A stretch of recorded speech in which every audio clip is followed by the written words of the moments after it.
नारायण नारायण नारायण।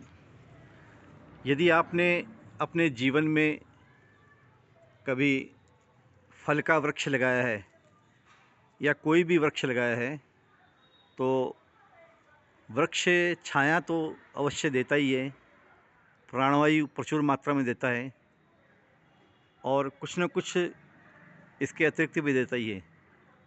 किंतु यदि फल का वृक्ष लगाया है तो आपको इस प्रकार स्वादिष्ट और रसीले फल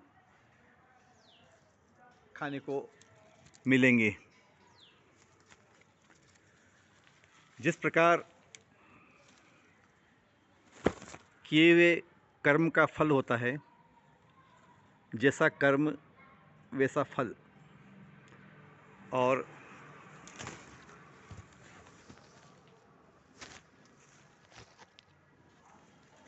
कर्म की गति बहुत गहन होती है। किस कर्म का कौन सा फल मिलेगा और कब मिलेगा,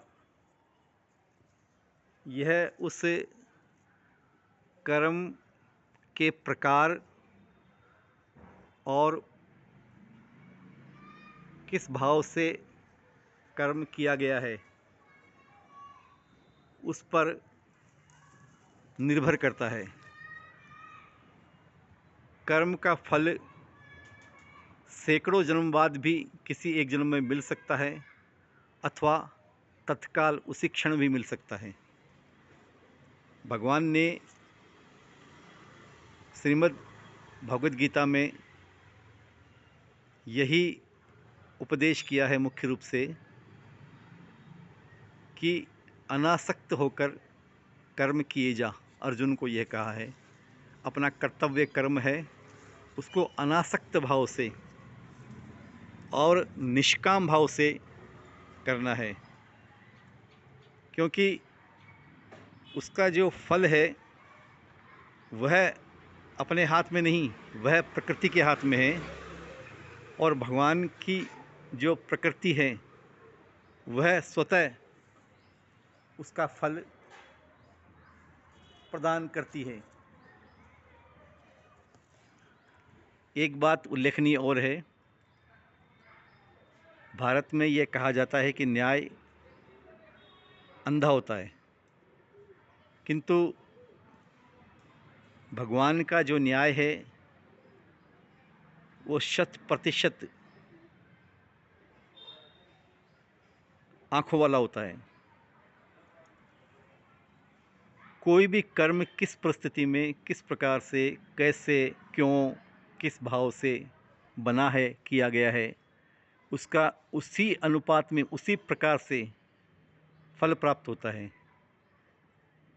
तो जैसे कर्म का फल है वैसे ही हम जो फल का वृक्ष लगाते हैं उसका भी फल है। तो यदि आप फल के वृक्ष लगाते हैं तो फल पाते हैं। फल का वृक्ष अवश्य लगाइए, छाया भी मिलेगी, प्राणवायु भी मिलेगी,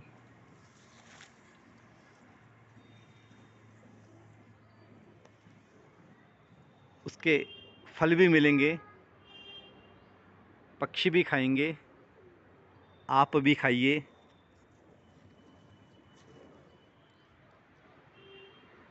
हरि ओम। नारायण नारायण नारायण।